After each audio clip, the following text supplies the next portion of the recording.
Chapter 17. First Year, 12. There was plenty to do in preparation for Remus's birthday, even without throwing a big party. Sirius had to bribe a third-year Hufflepuff into showing him where the kitchens were, so that they could give the house elves a detailed request, and he had spent a week tracking down every Gryffindor, even the 7th years, to sign a joint birthday card. The most time-consuming part, though, was trying to talk James out of forcing them all to go watch the Gryffindor Quidditch practice after lessons. Sirius liked Quidditch, loved it even, but James was obsessed with it. Every Friday he dragged his friends down to the pitch to watch the older students darting about on their brooms.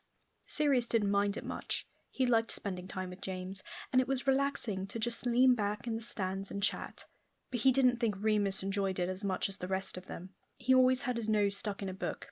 So when Sirius discovered that, although their friend's birthday fell on a Friday, James didn't see any reason to change their usual plan, he'd had to have a stern conversation and put his foot down.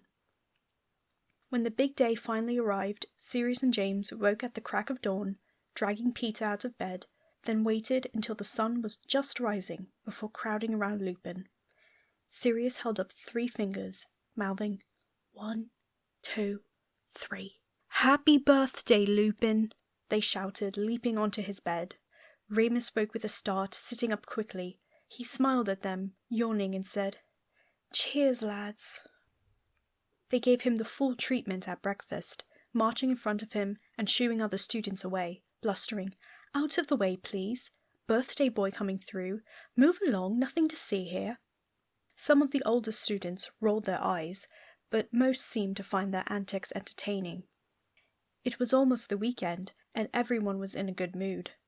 At the table they slapped Remus's hands away when he reached for the food, insisting on serving him.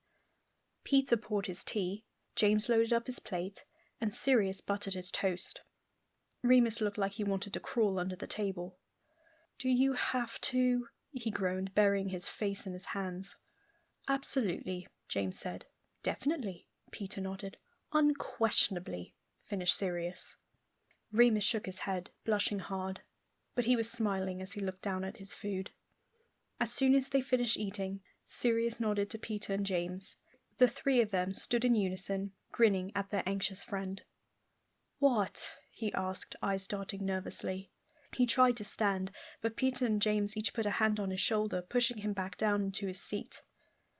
Sirius pulled a pitch pipe from his robes with a flourish, smiling wickedly as he blew a long note. Remus shut his eyes, bracing himself.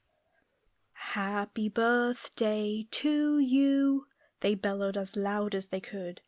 "Happy birthday to you. Happy birthday, dear Remus." At their eager and slightly pitchy, despite the pipe, serenade, the rest of the hall began to join in. Remus covered his head in his hands. "Happy birthday to you." James leapt onto his chair. "Hip, hip, hooray!" the rest of the Gryffindors cheered. The entire table was laughing as James stepped back down, and though Remus continued to groan, he had a reluctant smile on his face. Unfortunately, Sirius couldn't cancel classes, and they still had potions as their final lesson of the week. Tromping down to the dungeons left a bad taste in the back of his mouth that was only made worse by seeing Snape. He narrowed his beady eyes at them, glaring through lank curtains of greasy hair. But he didn't say anything. He'd been avoiding them mostly since the rain prank, which made Sirius think he must have learned his lesson about messing with the marauders. Slughorn droned on endlessly about the 5 key components of sleeping draughts, and Sirius had to keep flicking Remus's elbow to stop him dozing off. It was a dreary end to the week, especially when the old professor refused to hear any of James and Sirius's protests that they shouldn't have any homework on account of it being a holiday. Luckily, they were able to pick things back up again at dinner, where they performed the loudest rendition of Happy Birthday. Dumbledore even joined in, conducting the entire school until everyone was bellowing at the top of their lungs. Sirius presented the joint card from Gryffindor, and Remus grinned as he read each name. Back in the common room, Sirius brought his beloved record player down and stuck on Electric Warrior. He had all the words memorized at this point and was glad for an excuse to force James and Peter to listen. Mark Bolan's melancholy voice crooned through the speaker. I was dancing when I was 12. I was dancing when I was 12. I was dancing when I was out. I was dancing when I was out. Sirius caught Remus's eye, smiling. The cake was the pièce de résistance, beautifully decorated in red and gold Gryffindor icing, and sporting 12 pink candles. "Make a wish," they cheered. Remus blew out the candles with one strong breath. When he cut the cake, his eyes widened in surprise. It was composed of 4 different flavors: a quarter chocolate, a quarter lemon drizzle, a quarter Victoria sponge, and a quarter coffee and walnut. Sirius had given very specific instructions to the house elves. "Like your toast," he explained giddily, thrilled with the results of his efforts. "Thought you might get bored if it was all one flavor." "Wow, thanks." Remus raised his fork happily in acknowledgement, digging in. "So, what do you want to do for the rest of the evening?" James asked innocently. "It still looks light enough if you did want to go and watch the—" "He doesn't, James. Bloody hell, you're going to have to start developing some other interests, mate. You're getting boring." "I don't mind if you want to go and watch the Quidditch practice," Remus said hurriedly. "You've already done plenty, honestly. 3 songs in one day. What more could a 12-year-old ask for?" James looked torn for a moment, but then bravely shook his head. "No, Sirius is right. It's your birthday. We'll do something you like doing." They fell silent, and there was an awkward pause before James cleared his throat. Lupin, what do you like doing?" Remus frowned, lips sticking out as he thought. Sirius waited, wondering what his friend might say. He knew that Remus liked listening to music and eating, but they'd already done that. When they were all together, the Marauders were usually involved in either mischief-making or, when absolutely necessary, studying, so neither of those felt specific to Remus. All the other boys had their own hobbies. Peter's was chess, James's was Quidditch, and Sirius bounced from project to project, but he still didn't know what Remus got up to, even though he wandered off on his own quite a bit. "Reading?" Peter suggested. "You read a lot." "Do I?" Remus blinked, as though he hadn't realized it was true. But ever since Christmas, it had been almost impossible to find him without a book in hand. "Oh yeah, great." James rolled his eyes. "Happy birthday, Lupin. Let's start a book club." Sirius sniggered. Peter looked annoyed. "Well, I don't know. Other than reading, you seem to really like detention, Remus." Sirius rolled his eyes, frustrated with Peter. Remus hadn't got detention since their prank on Snape. He transformed himself into a complete swot, but Remus just laughed apologetically, holding up his hands. "Sorry, lads. I reckon I must just be really boring." "What about when you disappear off?" Sirius pressed, intent. Remus bulked. "What do you mean? I told you I've been sick. I go to the hospital wing." The words came out in a rush, and Sirius realized his mistake. He hadn't meant to bring up, well, that. He waved a hand, saying, "No, not then. Sometimes you go off after lessons, or while we're watching Quidditch. What are you doing?" This seemed to be a sensitive topic too, from the way Remus was blushing. How many secrets did he have? Regardless, Sirius was determined to get to the bottom of this one. He waited, watching expectantly. "I just sort of walk around," Remus hedged. "Where, though?" Peter asked. "In the grounds?" "Everywhere," he shrugged. "I just like to look about, so I know where stuff is."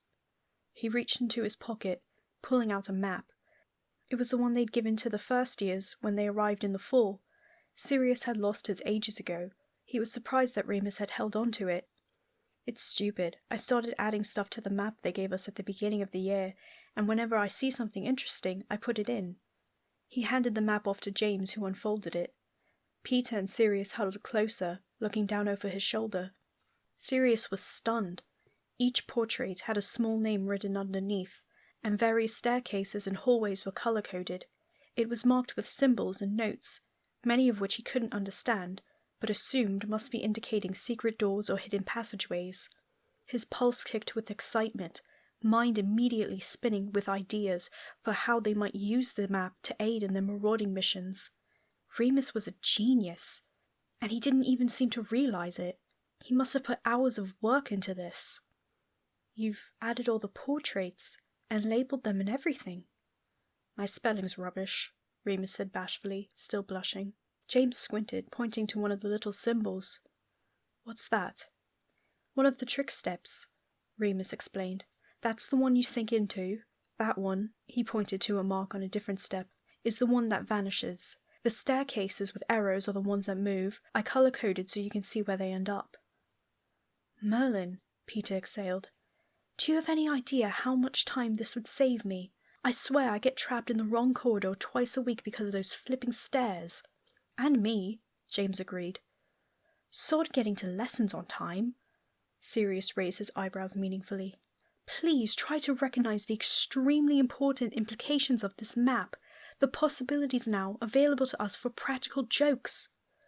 A smile spread across James's face, then Peter's, but Remus's gaze shuttered, and he snatched the map back. "I'm not finished yet," he said quickly, folding it back up. "There's loads to do. I wanted to do some spells on it once I figured out how." Sirius wasn't sure how to interpret his sudden edginess. Was he embarrassed of the map's incompleteness? They could all see how much work he'd put into it. "What sort of spells?" he asked encouragingly, hoping to emphasize that they all thought the map was an absolutely brilliant idea. Remus hesitated. Again Sirius was frustrated, trying to understand his friend's wariness. Was he shy? Insecure? Did he resent Sirius? Had he accidentally forced Remus to share a secret that he'd wanted to keep? But he'd seemed excited to explain all his symbols. "Just some improvements." Lupin's voice was stilted. "You'll think it's silly." "No, we won't," Peter assured him, earnest. "We can help." "I suppose. It's my map, though." Was that what this was about? Sirius thought Remus was being silly. Obviously, only he was creative enough to come up with this. The map had Remus's own personal brand of genius stamped all over it. "Of course it's yours," James spoke soothingly. "Like the cloak is mine, right? But in the service of mischief, it's the Marauders," Sirius finished, leaning forward. "The Marauders' map." "The Marauders' map," Remus echoed, still looking a bit skeptical. Sirius rushed to reassure him. "It's still yours, Lupin. We'll put your name first and everything." "Not sure if we want our names on it," Peter mumbled nervously. "Our nicknames, then," Sirius acceded. "We don't have nicknames," Remus pointed out, musing. "Well, I suppose I sort of do, but I don't really want Loony Lupin written on it." They burst out laughing, and Remus grinned, tension bleeding away. When they had calmed down, he unfolded the map shyly, pointing out an area on the 3rd floor that he hadn't had time to catalogue yet.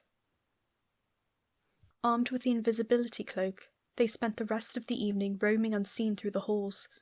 They were getting better at shuffling around together under the cloak, and though it was a bit awkward, Sirius made it worth their while. He smuggled out 5 dunk bombs, which provided great entertainment en route through the castle. It was especially fun to creep up and leave them behind snogging couples, and Peter managed to get one in the pocket of a bedraggled 7th year that was hurrying to the library. As they walked, Remus showed them everything he'd worked out so far, pointing out all the passages and shortcuts he'd discovered, along with a few hidden corners and rooms. Sirius listened, with a mix of awe and jealousy. A full month of searching, and he hadn't been able to find even one hidden door. Remus had 6 marked on his map. He even told them about his plan to try and put a tracking spell on Mrs. Norris, the cat that belonged to the horrid caretaker Filch. With a spell, they'd be able to see her coming on the map and steer clear. She had some sort of uncanny ability to communicate with her master, and he always showed up not long after to spoil any fun being had. "Why stop there?" Sirius whispered eagerly. "Why not track everyone?" They were on their way back to the common room, rounding the corner that led to the fat lady's portrait. "Everyone?" "Yeah, then we know when anyone was coming. We could get away with anything. No more Peter complaining while he kept watch. It would be brilliant." But Remus didn't seem as enthusiastic, mumbling, I don't know. Again, there was that wary look in his eyes. Sirius wondered what he was hung up on this time. Luckily, James and Peter both agreed wholeheartedly with his idea, pointing out that they'd be able to see what Dumbledore was up to, or where Snape was lurking. Sirius was sure that whatever it was that was bothering Remus, they'd be able to bring him around. Then it was only a matter of finding the right spell, and with everything they'd already accomplished, he was sure they could manage that.